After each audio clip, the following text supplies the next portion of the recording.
Bueno, un saludo para todos nuestros seguidores, nuestras seguidoras. Soy el profesor Rubén Darío y hoy vamos a estar conversando con un invitado muy importante de las letras colombianas, de la letra nacional. También es reconocido a nivel internacional. Se trata pues del escritor Jaime Londoño.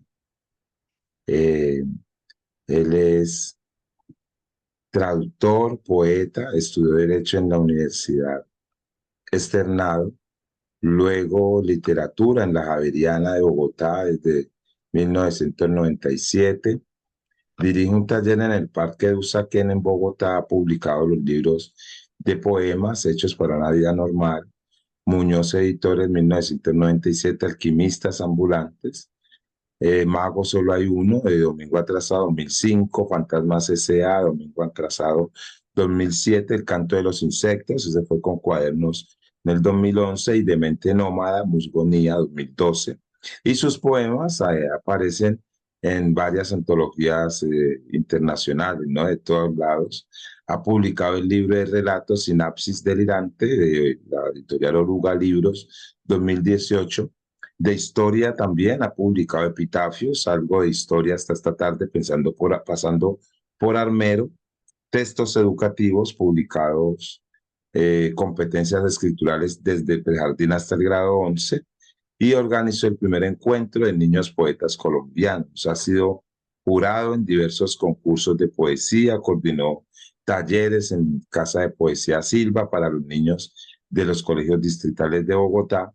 Ha participado en diferentes encuentros internacionales de poesía. Su labor educativa le ha merecido diversos reconocimientos en los países donde ha colaborado en la formación de talleres, implementando su método Desorden de los Sentidos. Ha traducido del inglés el libro El alma del hombre bajo el socialismo, ensayo escrito por Oscar Wilde. Domingo Atrasado 2010, del francés ha traducido Gaspar de la Noche, Aloysius Bertrand. Domingo Atrasado 2017. Entonces, maestro, pues bienvenido a nuestro programa. Muchas gracias, Rubén Darío, por la invitación. Qué bueno poder estar compartiendo contigo y con los estudiantes este momento tan importante en esta mañana feliz y soleada de la capital. Muchas gracias. Bueno, maestro, entonces comencemos. El maestro, comencemos primero haciendo un recorrido, ¿sí? Eh, digamos, por el mundo de Jaime Londoño con la lectura, ¿no? La experiencia inicial con los libros. Jaime, que nos cuentes un poco, maestro, cómo fue ese contacto con ellos y desde a qué edad y quién fue que te los presentó, digámoslo de alguna manera. En la biblioteca de la casa de mis padres había un libro que me abrió el camino a la escritura y a la lectura. Se llama El maravilloso viaje de Nils Holgersson y entonces de Selma Lagerlöf. Y yo leí ese libro y lo releí y de pronto comencé a sentir una fuerza interior que me invitaba a llenar páginas, a traducir la realidad en páginas. Ese libro todavía lo conservo, todavía lo leo. Hay algo allí que me invita a repensar el mundo cada vez que me encuentro con él.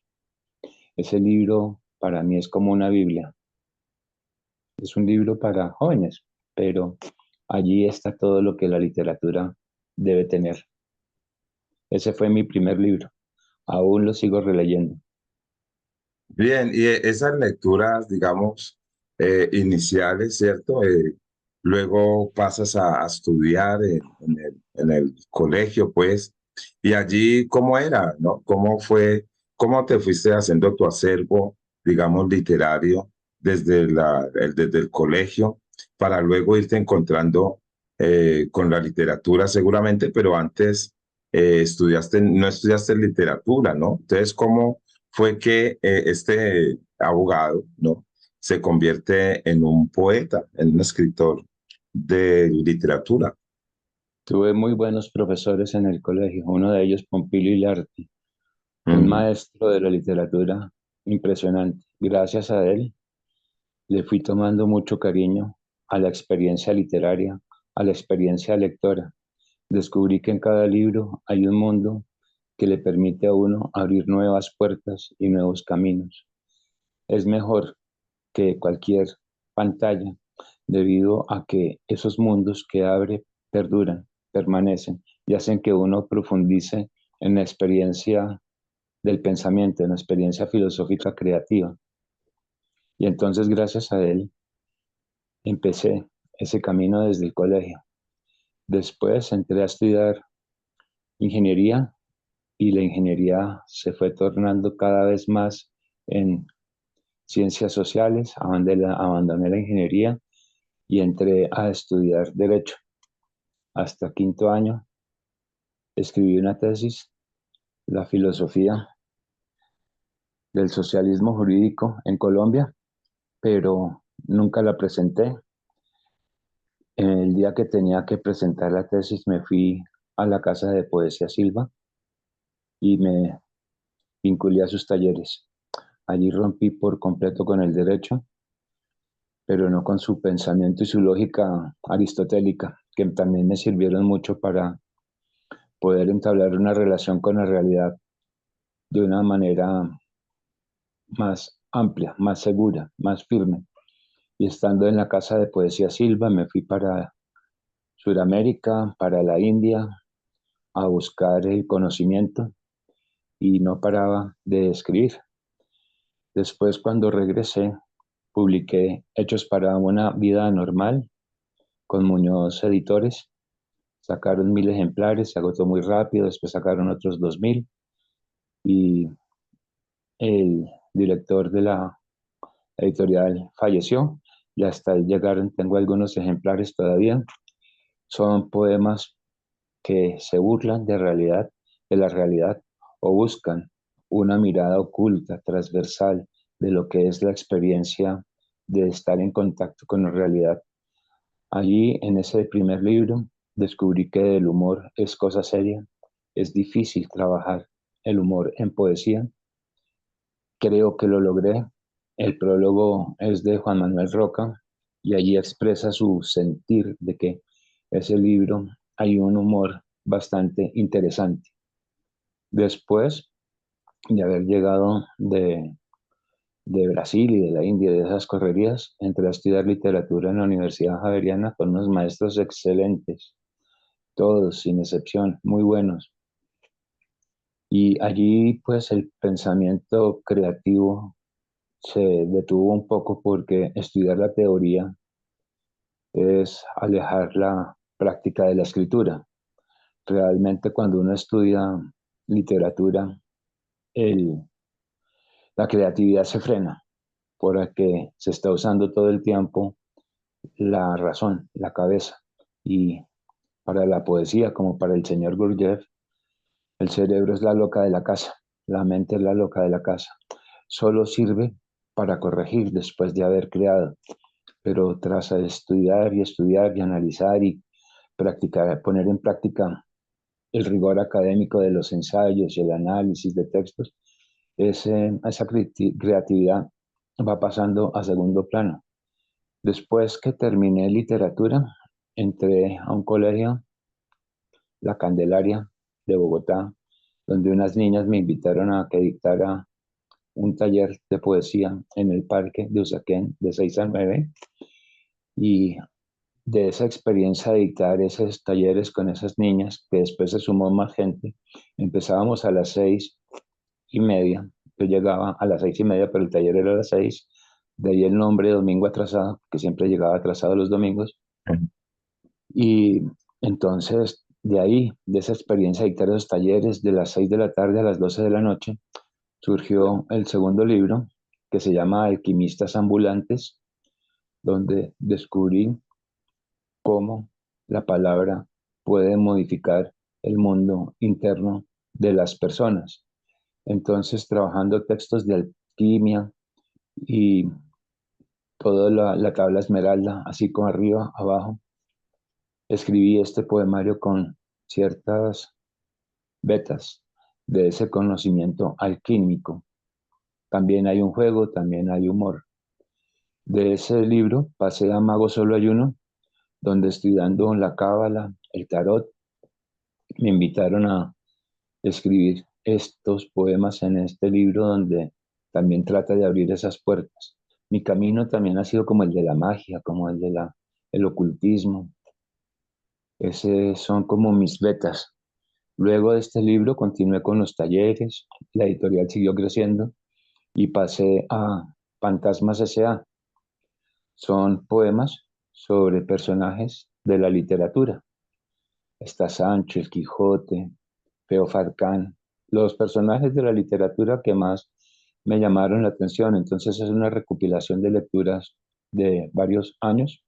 El libro se lo escribí durante 3 años, recordando esos personajes. Tuve que retomar lecturas para armarlos. Y Fantasmas S.A. se llama porque todos somos parte de una sociedad anónima. Realmente llegamos anónimos y partimos anónimos. Así haya premios, reconocimientos, siempre seremos anónimos para la gran mayoría de personas. De Fantasmas S.A. comencé a escribir en 1997 en un taller en la Casa Silva con Juan Manuel Roca. Escribí un poema Moscas, el poema Moscas, que le dio base al libro El secreto de los insectos, que apareció en 2020 en la editorial La Otra de México, dirigida por el poeta José Ángel Leiva y con prólogo de Juan Manuel Roca. Fueron de 1997 al 2019, casi 30 años de trabajo, 27 años, 23 años de trabajo en el que se dio paso a este libro. Al principio se llamaba El canto de los insectos. Una selección fue publicada en Querétaro, en las revistas Poemas para Enmarcar, y eran algunos insectos impresos en un formato de medio tabloide, y fue una colección muy bonita. De allí yo seguí reuniendo, trabajando, y tras todo este tiempo, 23 años, aparece este libro, El secreto de los insectos. Quien lea la obra sabrá por qué los insectos tienen un secreto. Y bueno, es un libro que para mí ha sido muy querido, ha sido bien recibido en diferentes ámbitos culturales, académicos, y ha sido importante pues porque muestra que la poesía tiene un don para generar otros mundos, para abrirle las puertas a que las personas vean otros mundos. Ese sería más o menos el recorrido. Hubo una antología que recoge cuento, ensayo, poesía en la colección Respirando el Verano, que dirige Juan Manuel Roca, Santiago Muti, Celedonio. Bueno, hay un comité bastante importante: Celedonio Orjuela, Felipe Agudelo, Alberto Rajal, Camila Charri, María Tavares, Mel- eh, Víctor López Rache, si me pasarán otros, pero el comité lo forman 9 personas. Y entonces ese comité decidió, Manuel Pachón también, ese comité decidió crear una colección, Respirando el Verano, donde se van a recoger el pensamiento de los autores colombianos. Allí se recoge cuento, ensayo, poesía, entrevista, crónica. El último que publicamos, el número 20, el más reciente, es el de Robinson Quintero, que se llama Diversa. Tiene una entrevista buenísima sobre Cochise Rodríguez, se lo recomiendo. Colección Respirando el Verano recoge la voz de los poetas colombianos. Y ese Perfecto, sería el maestro. recorrido. Sí, excelente ese recorrido que nos has descrito. Ahora hablemos un poco de tu proceso, digamos, de creación. ¿Sí? A ver, Federico Cóndor es el nombre artístico de Jaime Londoño, ¿sí? Entonces, dinos, cuéntanos un poco. Tú venías escribiendo una otra clase de textos, un tipo de textos jurídicos, digamos de alguna forma. Eh, Ahora, la pregunta es, es cómo separar esos dos discursos para escribir, digamos, para escribir literatura. ¿Cuál es el proceso que tú tienes para elaborar un poema, ¿sí? Para construir los poemas y cómo es esa dinámica, ¿no? ¿Cómo se da ese proceso? Ahora, si te tienes que desligar completamente de lo académico en el aspecto de lo que tú estudiaste jurídico con tu primer libro y cómo surge, digamos, esa voz, cómo encuentras finalmente tu estilo, tu voz para contar lo que otros no dicen o lo que los demás seres no vemos, ¿no? Y cómo lo plasmas allí. En el estudio del derecho descubrí que también allí hay mucha poesía. Por ejemplo, en el Código Civil, para definir una situación del lago, lento, discurrir y alejamiento de las aguas. En el Código Civil, para definir cómo un lago se va secando y cómo entran las tierras a poder ser posesionadas, poseídas por los agricultores, labradas. En muchos aspectos el Código Civil de Andrés Bello tiene mucha poesía, pero es necesario desvincularse de este discurso jurídico para poder entablar una relación directa con la creación. ¿Cómo lo hago? Primero, no correr, nunca, para nada, en ninguna situación, porque quien va despacio en la creación literaria, en la creación poética, llega más lejos. ¿Por qué? Pues porque al ir caminando lento, al ir recorriendo los aspectos de la existencia de una manera sosegada, ocurre que de pronto la vista se detiene en fenómenos. Puede ser un insecto, puede ser una piedra, una gota, un halo, un aroma, cualquier circunstancia. Y si uno se detiene y observa, y escucha atento con los 10 sentidos, no con los 5 que nos enseñaron, sino con los 10 o con los 20 que tenemos, el fenómeno se presenta. Entonces la realidad comienza a dictarle a uno momentos especiales y específicos de su propia existencia. ¿Qué hace uno? Anotar esas experiencias que le dicta la realidad. Después de transcribir la realidad mediante el fenómeno de observación profunda, sin correr, no pensar, como en el Zen, como en el Tai Chi, dejar que pasen los pensamientos, no aferrarse, no impedirlos, no provocarlos, dejarlos que pasen como las nubes y comienzan a surgir elementos para el poema. Uno transcribe la realidad en el poema y luego, si viene la loca de la casa a corregir esas anotaciones que se hicieron de ese aspecto de la vida. Y poco a poco, cuando ya se tiene más o menos un ejemplar reunido, se vuelve a trabajar para poderlo dar a conocer al público lector. Ese es más o menos mi proceso. Y dejar que las emociones fluyan libremente. No las 5 Sí. emociones de la psicología, sino las otras. Hay muchas más. La poesía ha descubierto que hay muchas más emociones que el reduccionismo psicológico, de la psicología, perdón. Sí, me llama la atención algo, ¿no? Y es que te escucho y pues de repente pienso que cualquiera podría escribir, digamos, tú piensas que cualquiera puede escribir poesía, cualquier persona, me imagino, tenemos la habilidad para aprender una técnica, ¿sí? Cualquiera, de hecho, lo puede hacer, incluso en los colegios, ¿no? Se enseña la métrica y bueno, se enseña una manera para escribir poesía o poemas. Pero ¿dónde radica la diferencia en que, digamos, en manifestar esa expresión artística que no es igual en todo mundo, ¿sí? O sea, el poeta se destaca de las otras personas que escriben, digamos, porque hay algo en su mirada, ¿no? Hay algo en la observación. Ahora tú hablabas, todo es poesía, nosotros estamos seguramente inmersos, pero la diferencia con el poeta, el que lo resalta, yo creo es que está en la mirada. ¿Tú qué nos puedes contar al respecto? Claro, hay que entrenar la mirada, así uno esté ciego, hay que entrenar la mirada, cómo se comunica uno con la experiencia de la realidad. Entonces hay unos ejercicios que yo he propuesto que cada vez le doy a los estudiantes y acceden a ese conocimiento de lo poético. Cualquier persona puede escribir.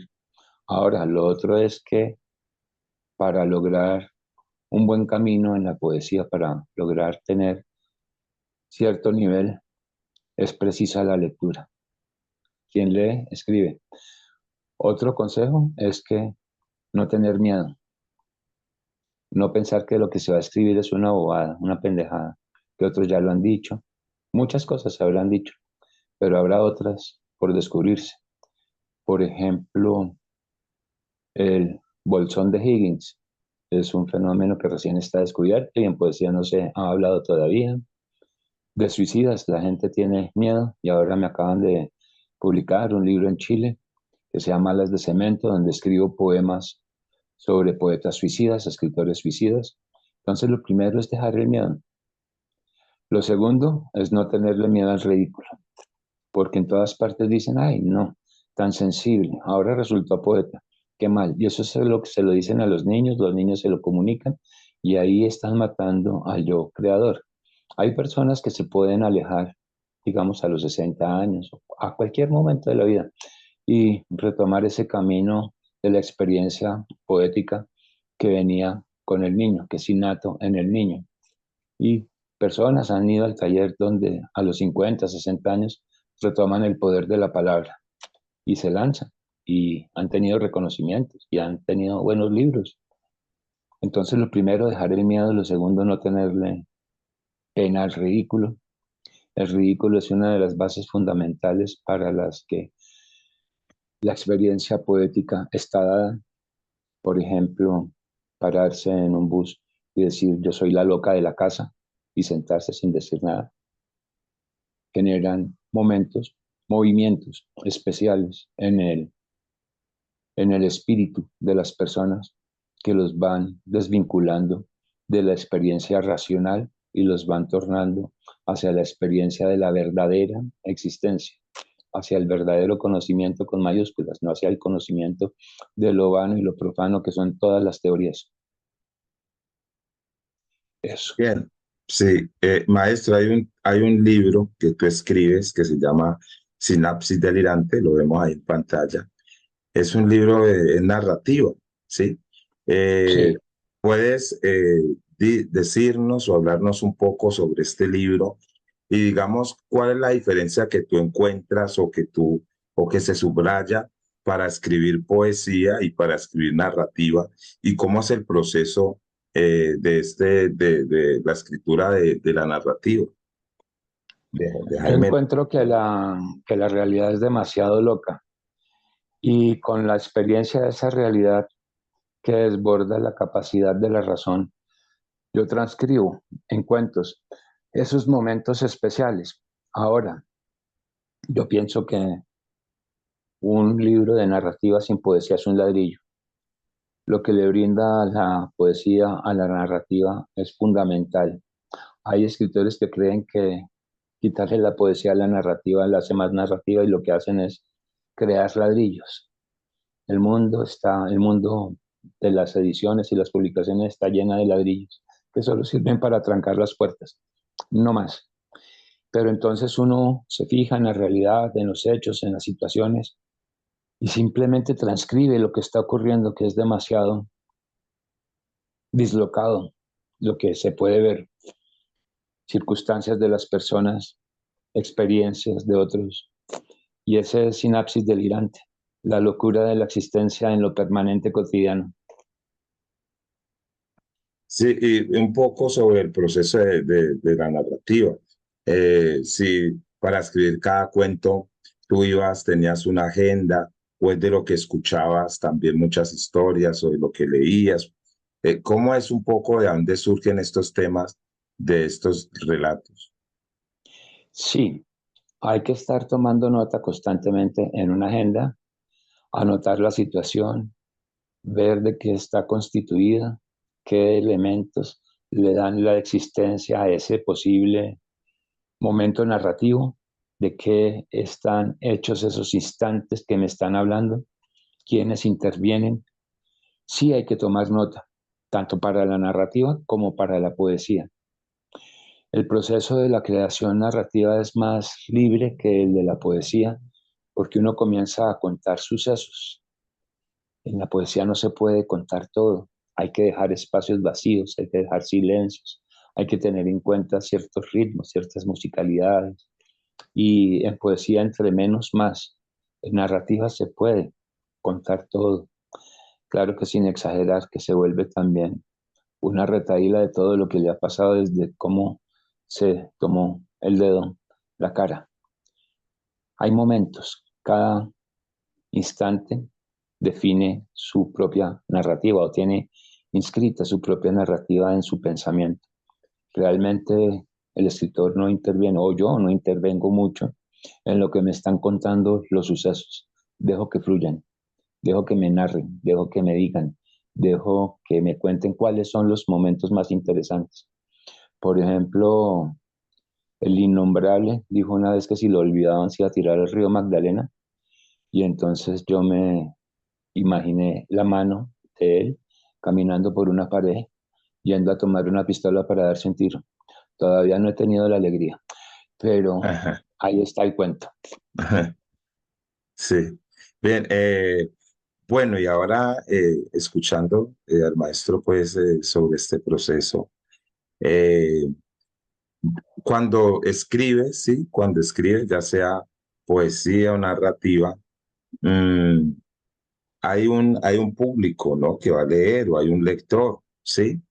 Eh, Piensas en él y también ahora que hablabas, pensaba en cómo o cuándo termina un poema, cuándo tú ya dices logrado o punto final de este relato, en qué momento se da el fin, ¿no? El final, cuándo acabas de escribir un poema y qué buscas, ¿no? Con la escritura de tu poesía, con la escritura de tu narrativa, qué logras cuando, digamos, sale publicado o se termina, ¿tú qué buscas con él? ¿Qué esperas en el lector? Es un error escribir para un público determinado, como es un error para escribir para un premio determinado. Yo recomiendo que no se escriba para un lector determinado, ni para un público determinado, ni para un premio en específico.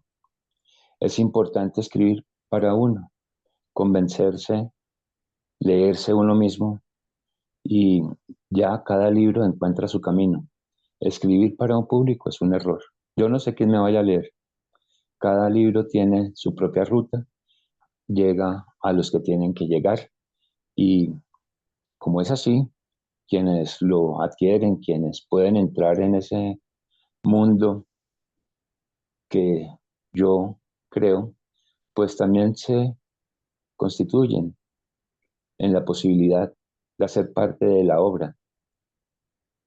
Pero yo no escribo para un público específico, no escribo para un lector en específico, no creo en los que escriban para un concurso así se los ganen, no creo en los que escriben para un público, porque entonces la literatura deja de ser universal para volverse particular y yo creo que el fenómeno literario debe ser universal, debe escribirse para todo mundo. Si no es así, pues es parcializado. No creo en que se deba escribir para los marineros, no creo que se deba escribir solo para las mujeres, no creo en los apartheids literarios de ningún tipo, que la poesía para blanquitos, para azules, para amarillitos, nada. La poesía, la literatura es para todo el mundo y quien Eh, escribe parcializado, pues ya tiene su propio freno en sí mismo. Perfecto, excelente. Yo también comparto, no creo pues que sea o debe de ser, ¿no? Como algunos piensan, que es para una élite, digamos, o para cierto grupo de personas nomás. Por ejemplo, los eventos literarios, los eventos poéticos, en los tiempos que corren hemos podido, digamos, hacer parte, ¿no? A toda la comunidad, llevar la poesía a los barrios y ha sido una experiencia pues maravillosa. Maestro, aquí nos quedaríamos contigo hablando por horas. Para terminar, unas recomendaciones o unos consejos a quienes están escribiendo, a quienes no lo han hecho, a quienes desean hacerlo, a quienes no se han arriesgado a hacerlo, como unas palabras finales hacia ellos. Lo primero, que se enloquezcan. Lo segundo, que no le hagan caso a nadie, que sean absolutamente libres y se lancen a crear lo que consideren necesario que se debe leer. Lo tercero, que exploren mucho, que se arriesguen, que no tengan miedo, que sean felices, que la literatura es un camino feliz, así la mayoría de las teorías digan lo contrario. Es un camino feliz porque cada hallazgo produce una felicidad infinita y la suma de esos infinitos constituyen la vida. Esas Bueno, serían mis recomendaciones.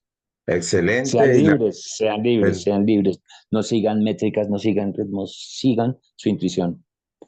¿Crees que esos esquemas de pronto se interrumpen ese proceso creativo, el tener muy esquemático todo el modelo para escribir?